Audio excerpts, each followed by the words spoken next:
Imaginez une balance qui oscille constamment entre plaisir et douleur. Les deux sensations sont traitées dans la même partie du cerveau et sont maintenues dans un équilibre réciproque délicat. Chaque fois que nous éprouvons du plaisir et que la balance penche de cette façon, le cerveau active une réponse opposée, générant une quantité équivalente de douleur. Plus le plaisir est recherché, plus la réponse douloureuse s'intensifie. Ce phénomène explique pourquoi, après des expériences de plaisir intenses, on ressent souvent une sensation de vide ou d'inconfort. Dans ce contexte, nous explorerons comment fonctionne cette relation entre plaisir et douleur, le rôle crucial de la dopamine et comment elle se connecte à des sujets d'actualité tels que l'addiction, la fragilité psychologique et la maîtrise mentale. La psychiatre Anna Lank, professeure à l'université de Stanford, expose cette dynamique dans son livre « Dopamination », qui n'a pas encore été traduit en espagnol. Il explique que lorsque nous éprouvons du plaisir, la dopamine est libérée dans le circuit de récompense de notre cerveau. La dopamine est un neurotransmetteur essentiel à la régulation de l'humeur, de la motivation et de l'apprentissage. Cependant, la balance ne peut pas rester longtemps orientée vers le plaisir, c'est pourquoi le cerveau active des mécanismes d'autorégulation pour rétablir l'équilibre. Avant d'atteindre ce point de neutralité, la balance s'incline avec une force égale vers le côté opposé, générant une douleur équivalente au plaisir éprouvé. Dans les années 1970, Richard Solomon et John Corby ont décrit cette relation entre le plaisir et la douleur comme une théorie des processus opposés. Selon cette théorie, tout écart prolongé par rapport à l'équilibre émotionnel provoque une réaction opposée. L'exposition répétée au même stimulus agréable rend la réponse de plaisir initiale de plus en plus faible et de courte durée, tandis que la réponse de douleur devient plus forte et plus durable. Ce processus, connu sous le nom de neuroadaptation, nous montre comment la recherche constante du plaisir peut conduire à l'anédonie, l'incapacité de jouir de tout type de plaisir. Ce phénomène s'observe par exemple dans la consommation excessive des réseaux sociaux, où la recherche continue de nouveaux stimuli finit par provoquer un sentiment d'insatisfaction généralisée. Cette dynamique explique pourquoi les addictions se développent si rapidement. Nous sommes tous susceptibles de développer un certain type de dépendance, aux substances, à la technologie, à la nourriture, aux jeux vidéo ou aux réseaux sociaux. Le dénominateur commun de toutes les addictions est la dopamine. Chaque fois que nous anticipons une récompense, cette substance est libérée, avant même que la substance ne soit consommée ou que le comportement agréable ne soit exécuté. Plus la dopamine est libérée, plus l'expérience devient addictive. Pour illustrer cela, des études chez le rat montrent que le chocolat augmente la dopamine de 55%, le sexe de 100%, la nicotine de 150% et les amphétamines jusqu'à 1000%. Cette augmentation disproportionnée de la libération de dopamine explique pourquoi les drogues créent bien plus de dépendance que les récompenses naturelles. Aujourd'hui, l'accès à la dopamine est plus facile que jamais. Ce qui était autrefois une denrée rare est désormais accessible à tous.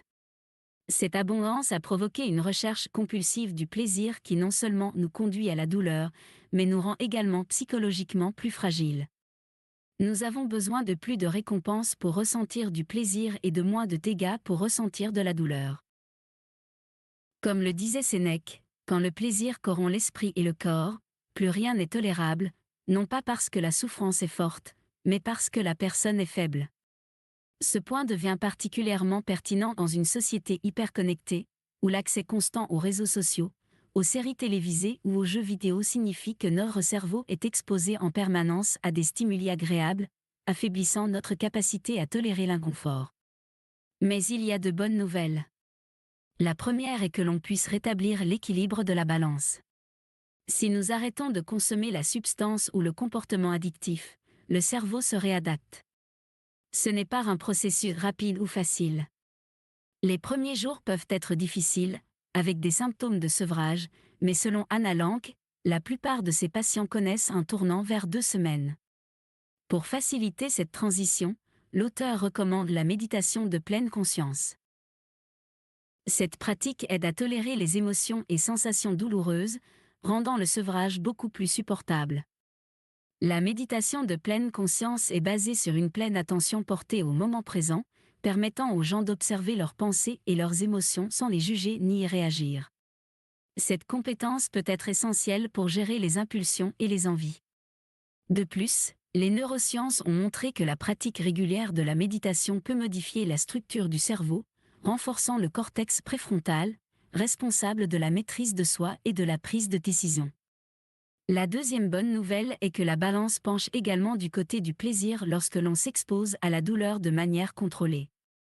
Ce phénomène, appelé hormèse, étudie les bienfaits de stimuli douloureux modérés, comme le froid, la chaleur, le jeûne ou l'exercice.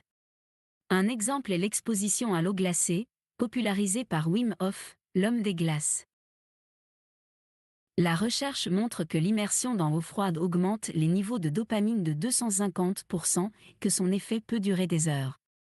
Cette dopamine, douleur, est plus persistante et plus durable que la dopamine plaisir, ce qui explique pourquoi ceux qui prennent des douches froides éprouvent souvent une sensation de bien-être qui persiste tout au long de la journée.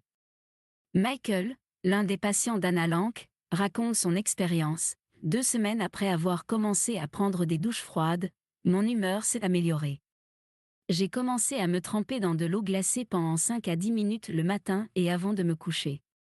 Je l'ai fait quotidiennement pendant 3 ans, et cela a été la clé de mon rétablissement. Même si les premières secondes de froid sont intenses, les bienfaits à long terme dépassent de loin l'inconfort initial.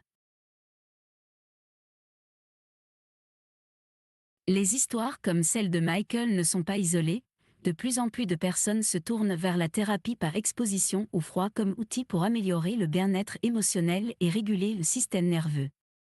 D'autres exemples de la façon dont l'exposition à la douleur peut conduire au plaisir incluent le sauna, le jeûne et l'exercice.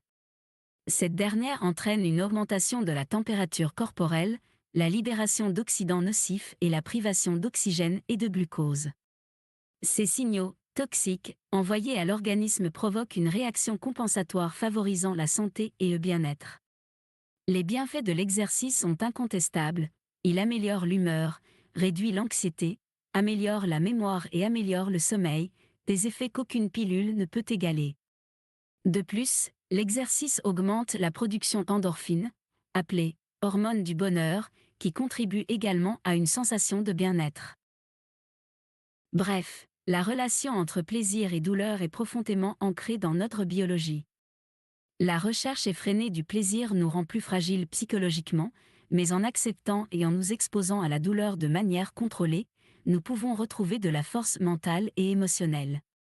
La clé est de comprendre cette échelle et d'apprendre à l'équilibrer en notre faveur.